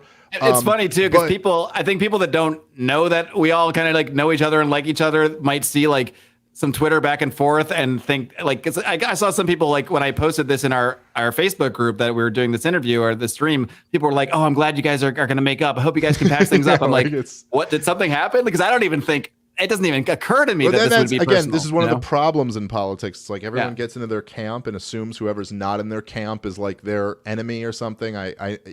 But I do think that there has been this like attempt from some of those guys to pounce on every fucking thing that I'm they guilty on this too. A misstep. Sure. Look at this. This random tweet totally proves that everything I said up to this point was completely right, which is always kind of cringe and lame. It's like I saw people jumping on the LP for tweeting about the war in Yemen and saying, oh, that proves that they don't really care about blue collar Americans. They only care about what's going on in Yemen. Like, dude, there's literally a bill, like a war powers resolution to like end the war in Yemen, and the Libertarian Party like tweeted about how like, hey, you should support this because there's a genocide going on. I mean, come on, like you're like criticizing that. I don't know, like it's some of this stuff is like ridiculous. And then to be like saying like, like jumping on any person who's, I don't know. I just don't think it means anything to like jump on someone who like had a bad tweet and go, aha, Conquest's law is proven correct, that because after 5 days we found one thing, and then ignoring 3 other things that completely contradict that. I mean, I don't know. The Libertarian Party is now tweeting out Hoppe quotes and praising Lou Rockwell. Okay, no, you're not. Those same people aren't looking at that and going, shit, that really disproved everything that I said was going to happen. So, okay, and by the way, I'm not saying it does disprove everything you said is going to happen. I'm just saying it's very easy to be like, to try to jump on things to say, aha, this proves I was right all along. So I think there's been like some silliness in that area. The treasurer had a bad tweet. It's very, very silly to compare religious ceremonies to drag. Yeah. I think his thing is more the one bad tweet because he has a history of, I think, bad takes. But it's neither here nor there. I don't want to make it about one guy or whatever. But I think it is like, it's kind of like you said before. There is like the problem of politics in general, whether we're talking about the Libertarian Party or not, that when you have to like coalition build in a sense to make anything happen. Yep. And I think we even saw this in phases of the takeover. There was, like the thing with Josh, which I'm not going to pretend to know all the details of. I just know that there was someone else that was supported ahead of Josh, and then who maybe had some equally questionable takes on some things. And then I think you came out and pretty strongly for Josh, and it turned out he ended up getting it after a little more of a fight there. But I think it's just, and who's more solid than Josh on all the issues that, you guys would want someone to be solid on. So to me, it's like, I already see little elements, and I don't think it's necessarily because anyone in the Mises Caucus or the Libertarian Party is bad. I think it's just the incentive structure of political parties overall are that unless you're going to make it, we are explicitly about this one thing or explicitly about this set of beliefs and this philosophy, you almost are going to be forced to welcome in these elements that are going to have these poor takes. Dude, so how do you cope with all that? I guess? Well, I mean, you try to guard against it as best you can, but I mean that I think you're right about that. To what extent can you gatekeep, I guess, is the question, or would you want to? So I think that this is true. I think this is true in organizations in general, and then true in politics, just like the bigger the organization gets. But I mean, these problems exist with Trump. They will exist with DeSantis. The bigger he gets, I think this is just a thing in politics. I mean, you look at Donald Trump with all the rhetoric in 2016, and then he's fucking taking Sheldon Adelson money, and he's putting, like John Bolton as his national security advisor. And like, this does happen. As you have to, like you said, it's kind of a problem in politics as you have to coalition build and all of these things. I think that, look, there are, like, why is it that the Mises Institute, which is, I guess not, maybe, is this a challenge to conquest? That's not an expressly right-wing organization, right? I would say they are. Maybe there's not a sentence. Have they ever said we're a right-wing organization? I can't speak on that. I view them as one. Let's put it that way. And I think, but I don't think they have are they expressly right-wing? I mean, I think it's like, no, they're not really. In fact, they have very prominent people like Walter Block who will say they're neither left nor right. Murray Rothbard, at least in Left, Right, and the Prospects for Liberty, put libertarianism all the way on the left. I mean, he may have, he changed his mind about what political movement in America. What year Rothbard are we talking about is always the question. Well, yeah, that was in the 60s, but I'm saying that he never really repudiated that. He said that the American right was more, was more in line with where libertarian was in the 90s. But regardless, the point I'm making is that it's like, well, why is it that you think, why is it that none of us have any concern that the Mises Institute is going to like take some awful left-wing direction? I think it's because we know who runs the Mises Institute. Exactly. And we know they're not going to do that. My so point. they gatekeep themselves. So how does the Libertarian Party do that? Well, that's the point I'm making, though. But so the answer to the question is exactly what you said. Because fucking Lou Rockwell runs it and Jeff Dice is the president. Exactly. That's why. Because people of like who have moral integrity and have character run it. So ultimately, I think the best gatekeeping against that is to just try to have people like who have real moral character involved. And so what I try to do, and I'm not saying I'm, on the level of any of those guys, but I'm just saying like what I try to do is be like, okay, my main focus is to always be that, is to always try to make sure that so my response is like to these things is like, okay, well, I'm going to take the fucking strongest message against these insane drag shows with these kids, and I'm going to blast that out and make sure that that's the dominant message that everyone hears as like, this is the message coming from the Mises Caucus. With the Josh Smith situation, I literally came out and endorsed him and then gave his nomination speech, and by the way, the caucus never supported someone else over Josh. There were... Yeah, I didn't want to get into the weeds. I don't know all the details. Just saying, like, no, because I know a little bit more about the background of all that. It just wasn't as simple as that. There were other issues that were going on behind the scenes that needed to get, like, hammered out and that were concerns and stuff.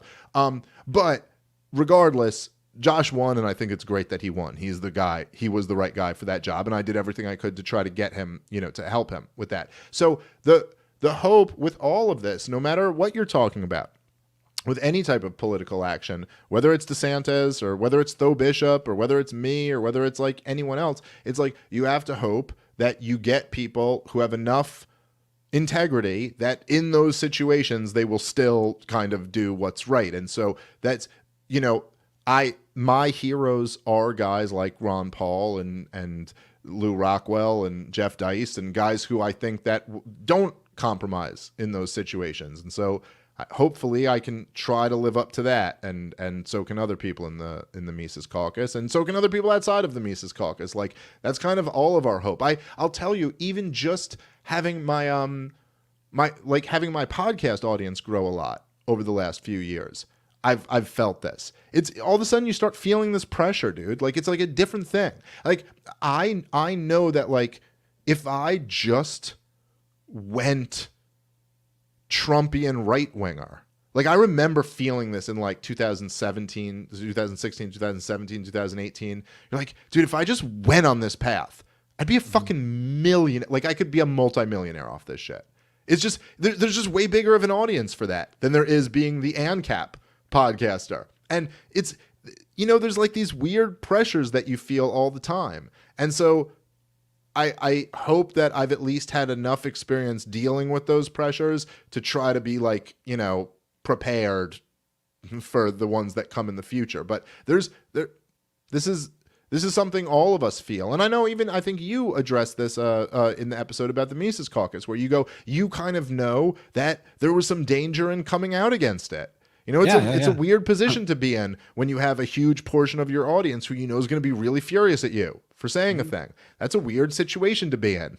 But if you're feeling something and you believe it, you kind of like, okay, so I have a choice. Or when I know that my other two co-hosts and business partners also don't agree. It's like, yeah. But it's also, I don't think you would want me to just say what you guys wanted to hear if I didn't believe it either, So I'm always going to say the thing I'm feeling at the time, and I might look back in a year and say, what a fool I was being, or maybe I don't think so, but we never know how we're going to. I had a moment when I was, when I first started getting like Fox News shows, and I started getting on like maybe 2016 or something like that. I started getting on Kennedy a lot, and Gutfeld started using me, and Red Eye. So there were like these 3 shows on Fox that I started like doing. They all liked me and were having me on a lot. And I had someone from the network like talk to me.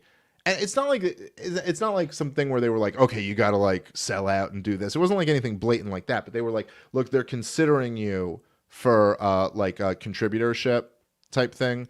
And that, it was kind of like this thing like, oh, like there's people like watching you, like there's execs who are like watching you. Maybe a little for bombing in Yemen, and maybe it was like more or less that. Now this was it about Yemen. that issue specifically, or just? Or no, I guess Yemen had started. But it was kind of like they were just like, look, like I don't even remember exactly the way it was said, but it was kind of like, look, there's certain things that like probably will be a deal breaker. Like it was kind of like it was made clear to me without even anyone expressly saying it, that it was like, hey, there's a thing I could do here that would give me a much better chance of like having a clear path to like a lot of money and success. And at the time I did not have money or success. I was like, I was just starting to like, make okay money, but nothing that good. And I remember like almost being torn, like being like, fuck, man, if I was just a Republican, this would really put me in a better situation. And I don't even mean, this is like not even like a good Tho Bishop Republican. That won't fucking work. You know what I mean? Like just like your average shitty Republican. And I remember just having this moment where I was just like, you know what? I can't fucking act anyway. And I just don't want to like feel like I'm fucking like a sellout. So I'm just going to be me, and the chips will fall where they may. And I like, no matter what the thing is, whether it's being with the Mises Caucus or being critical of it or anything else like that, that's what I encourage you to do. That's like what I encourage everyone to do. I just think it's a better way to be. Just like be you, tell the truth the way you see it, and fucking and try to be humble and open-minded and shit like that, but tell the truth the way you fucking see it. And that's, let the chips fall where they may. I think that's the best. It's not just the best like business plan, but it's just the best way to live. Yeah, well, I'm definitely not going to push back there. I think we're in full agreement on that as just a life philosophy, so to speak. Yeah. One more thing I just want to dig into before I'll let you go here, but just talking about like the real world politics of things, and when I think about like the potential things that I see being problems in the next 2 years. And maybe, I don't know if you see this possibility as near as I do, but like, I don't think we've seen the last of lockdowns, the last of vaccine mandates, the last of this sort of thing. I think we've seen the last of this iteration of it, but I do think this is coming back. I think this was just sort of round one. Maybe I'm wrong. Maybe I'm a little too much of a conspiracy theorist or what have you, but that's like, so I guess my question is like, what is the libertarian, and I don't mean we have all the answers kind of way. I just mean like when you're trying to talk to everyday people who say like live in Florida or something like that, or maybe in just a locality where, let's say like their local Republican government was able to do something small, whether it was like removing a mask mandate or maybe something like DeSantis where he actually like disallowed vaccine mandates for workers in that state. How do you communicate through the Libertarian Party about like how you guys can help people that have those concerns in those places where their local politics did actually give them a better life? How do you insert like the libertarian ideas there? And would you like, would you say politically, would you want the Libertarian Party to, like, I don't know if back off is the word, but like to not be as active in certain areas, like running against a DeSantis or running someone against a Massey or a Rand Paul or a Glenn Jacobs or something like that? Would you want them to be more focused and, I guess, leave places like that more alone where they already have someone who's really strong? Yeah, so this is, I think, where me and you probably have a lot of agreement, and the old guard in the Libertarian Party, who we just overthrew, were absolutely, I would drive them nuts when I say this, but I think I got a lot of support from basically the people who are running the Libertarian Party now on this. So I'd say, so number one, I think that like I'm very much in agreement with you and the spirit of what you were saying on the podcast you did about the Mises Caucus, that like and again, it's almost like just like, are you a human being or not type thing, that you go, look, the last 2.5 years have been fucking crazy. This is the craziest thing that ever happened. Like, what if you don't like already just start with that as like a baseline? Okay, it's 1,000 times crazier than 9/11. Yes, it's 1,000 times crazier that they just told everyone to lock themselves in their house, said we got to stick this thing in your arm or you don't have a job. Like, it's completely insane.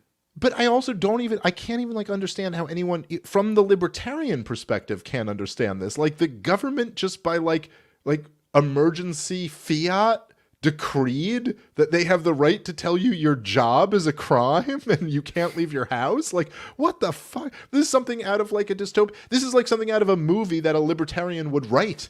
And to show you like the evils of government, you know what I mean? Like, it's and at the same time, like, print a ton of money and give it all out to corporations and all, like, every inch of it was like just something out of a fucking like dystopian novel or so. So and for people to not recognize that now, I think I've been, if you listen to my show over the last 2.5 years, I've just been obsessively focused on the COVID regime. Like, that's been how could you not be? Focus. Like, it seems crazy to not be obsessed with it.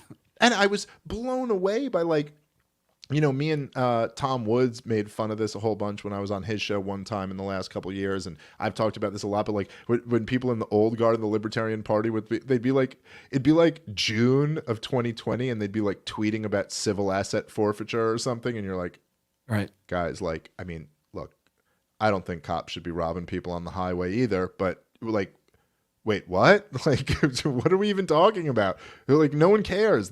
People are fucking like wearing masks in parks right now. What are you talking about? So I think this is the craziest thing ever. Now, are there going to be more lockdowns?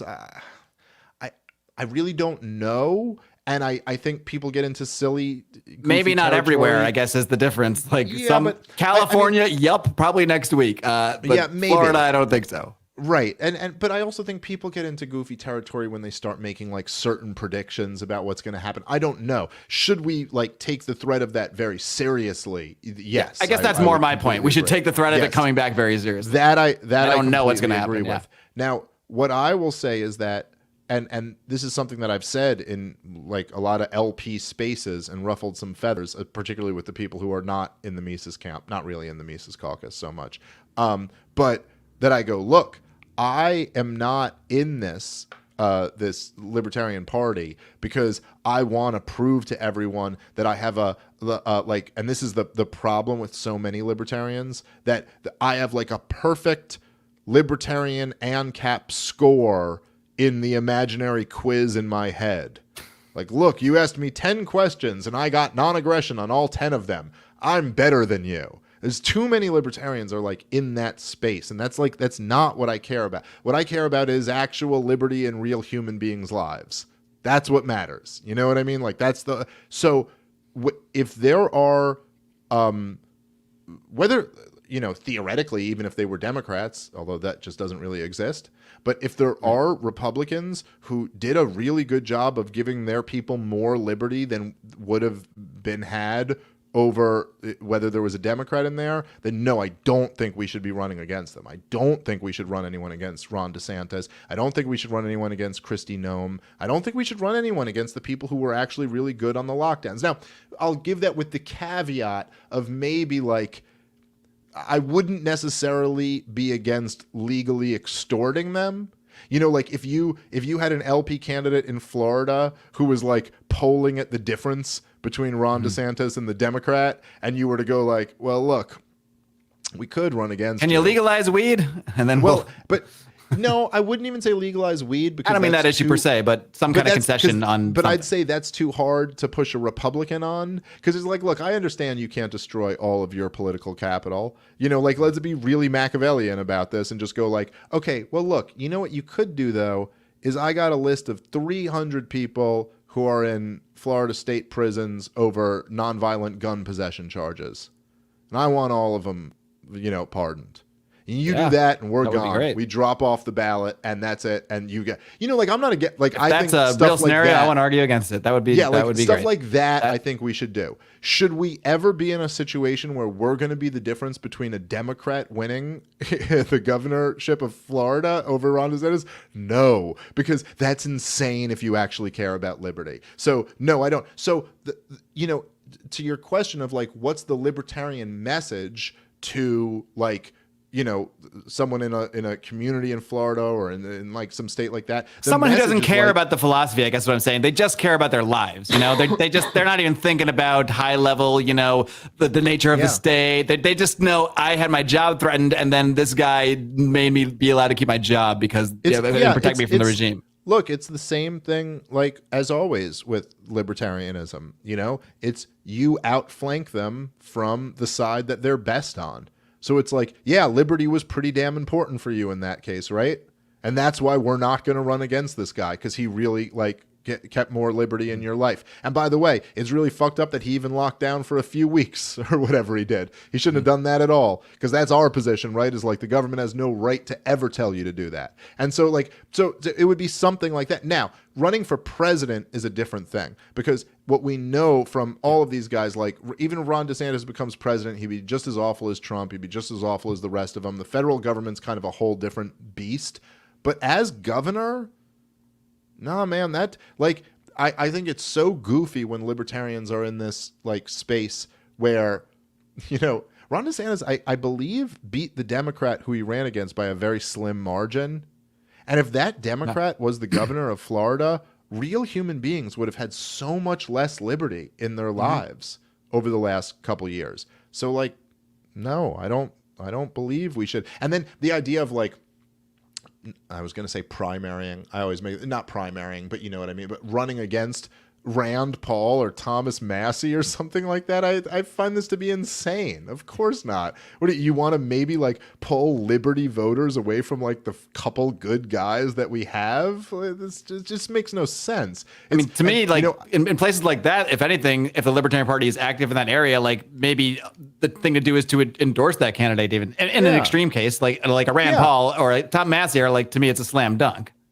Yeah, but a lot of people would say, no, you can't support Republicans, you know? So that, I mean, a lot of the old guard. Opposed. I don't care about party loyalty. I don't care about what letter you have next to your name. You know, that doesn't mean anything. But again, I'm not, even with those guys, I'm not necessarily opposed to, maybe extorting. Maybe I shouldn't be saying that publicly, but you know what I mean by that. But like pressuring. I like it. I like extorting. To go, look, like, we won't run against you, but we're going to have some demands. But they also should be like very reasonable demands. You know, you can't go to like Ron DeSantis and go, but you have to be an anarcho-capitalist. You know, it can't be like something stupid. But it could be like, hey, look, we have like these very simple things that you could do that aren't, again, like the example I used is just off the top of my head. I don't know. I think of other things, but the example of like pardoning like gun possession, crimes or something like that, like something where you're like, look, you can do this and you can pull this off and you can sell this to your people. I'm not asking you to like commit political suicide, because obviously that can't happen, but I can ask you to do this, and there's no reason why you can't. And you could even sell this as like, look, we have a Second Amendment in this country for a reason, and blah, blah, blah, whatever. So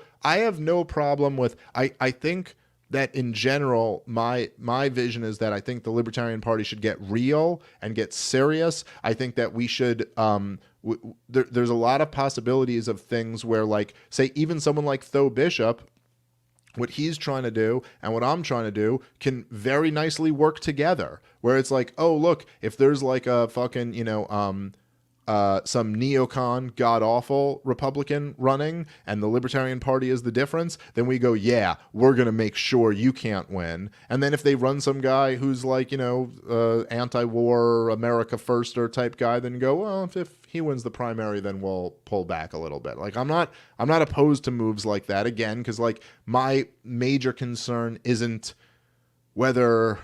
like the same thing like you've talked about a lot. It's like my major concern isn't like whether other libertarians consider me the perfect libertarian.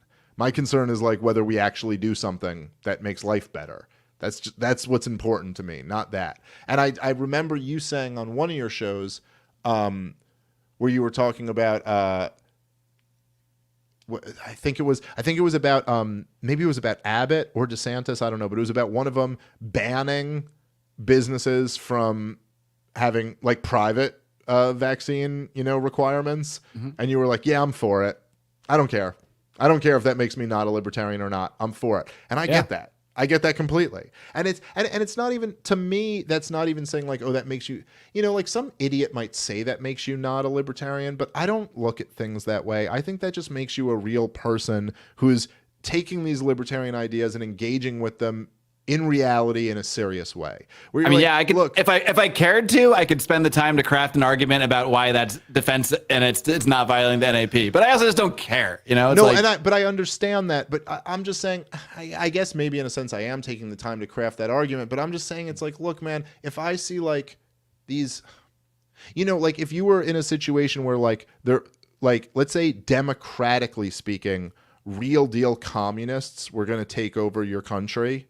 Like real communists, they were like, look, the communists have like 60% of the vote and they're going to be running your Department of Agriculture and they're actually going to be collectivizing the entire like food supply. Like literally 100 million people are going to starve to death if these people get in there. This is going to be an absolute nightmare. And then there were like some social democrats kind of doing some unlibertarian things who were like fighting against them. Like now, me and you may not like social democrats, but if you just like go, I support the social democrats because these fucking commies will have us starving in the streets. And somebody goes, well, that's not completely libertarian because the social democrats believe in interventionist policy. It's like, yeah, I know. But in this current battle right now, like I can understand where you're like, but I kind of think they're the better option right now. And the truth is that when you have the biggest like propaganda campaign in our lifetime and the government's locking people down and it's just like literally like destroying people's lives, and then they're having riots where cops stand down as they loot and burn down your stores and your like all this shit, and then there's one guy who stands up against it but also just doesn't want to give you freedom to do what the corporate press has propagandized you to do over the last few years. Like the idea that I have to fight that battle, like I think a lot of that shit is fucking like, I think that the libertarians who give you shit for that are goofy libertarians who are mostly the type of people who we've been overthrowing, not really represented by like what our camp has been doing. Goofy is the nicest way to put it. I agree. Yes. Yes. Cool, Dave. Well, I'm pretty much about to hit my second 2-hour podcast in as many nights after the Tower Gang ran me through the ringer last night. So we'll wrap up. But just to go back to something that you mentioned it earlier, and I just want to see if we can get. I don't expect you to give us a hard date, but like you did say, like this is something you have to decide on pretty soon. So do you at least have a timeline in mind where like, okay, I have to decide if I'm going to be the guy, if I'm going to run for president by X date ish? Do you have like a vague idea? I guess I would say. I don't know. I mean, definitely this year I'm going to have to decide. So I think probably I'd say in the next 3 months, I'll know. Okay. I don't know if I'll tell you, but I'll know for sure. I assume I'll be the first to get the text. In the next 2-3 months, I think I will have to make up my mind on that, one way or the other. And I do think, kind of like as I said before, that if I feel like I can fucking do something that I think is going to be important, and if I feel like there's no one else who can do that, then I think I'm going to have to do it. When I first talked to my wife about the idea, I thought she would give me the great out. I was like, I'm going to bring this up to my wife, and I'm gonna be like, look, there's all these people who want me to run for president. Isn't that fucking ridiculous? But I totally understand you don't want me to, so all right, I won't do it. Totally Like, understand. no, great Isn't idea. that crazy? And since you don't, and baby, I'll always do what you need me to do, so it's okay. You can. And she went, you have to do that.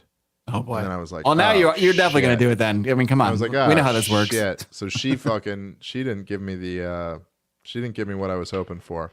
But so I don't know. I think I'll have to make up my mind pretty soon, and then we'll go from there. Either way, I'll tell you, if I do it, it'll be fucking epic. I'll tell you that much.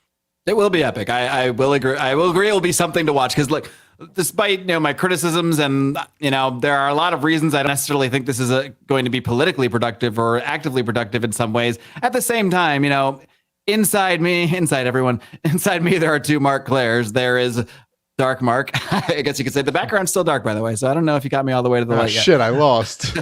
But and there's also the old Mark is still in there who enjoys this show, so to speak, the show called Libertarianism here, and I'm interested to see where it all goes. I'm not going to act like I didn't enjoy seeing like the loser brigade people flip out and all this stuff. Of course, I like seeing people I like beat people I like less. So I'm here for the ride, I guess you could say, and I'll probably be snarky on Twitter about it along the way as well. But at the end of the day, I mean, we're all pretty much. We all want the same things, I think, or at least you and I, and then the reasonable ones here. Maybe not everybody, but I'm here for it either way. So I guess we'll just see what happens. But Dave, I do thank you for coming on, spending almost 2 hours here with me going through this stuff, and I'm excited to see where it all goes. I will say that. Well, thank you, brother. And I've literally never once come on this show and not just had a great time. So I always enjoy talking with you. I think so. And a shout out to John for except that one time with the weird abortion story. That was kind of, but whatever. We don't even I even like her. She's very nice, by the way. Oh, she is very nice. Goddamn, that was a fucking weird one. But yeah, shout out to John. For that interview keeps coming up over every few months. I see that interview come up on Twitter. Like, here's that weird. Yeah, the time. Go to this timestamp to hear the crazy thing. But yeah, anyway. That might be the most thrown off by anything I've ever had on a podcast. I think even Walter Block didn't know what to say for once. Okay, well, that's weird. Well, I guess we're gonna wrap it up. All right, brother, Dave. be good, man. Good luck, brother. Take care.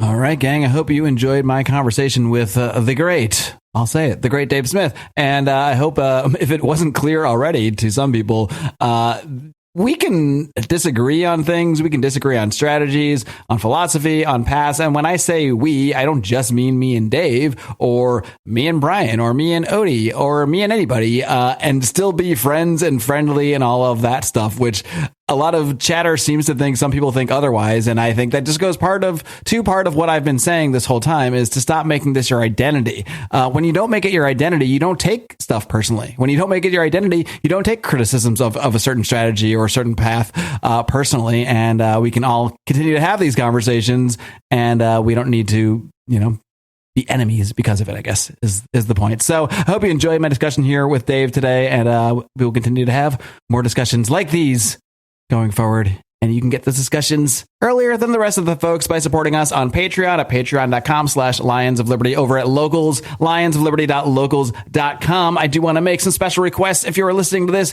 why don't you give a subscribe to my Substack, where I will be doing a lot more writing this summer, markclair.substack.com. Also, if you're listening on the Lions of Liberty network feed, thank you. Please leave us a 5-star rating and a great review.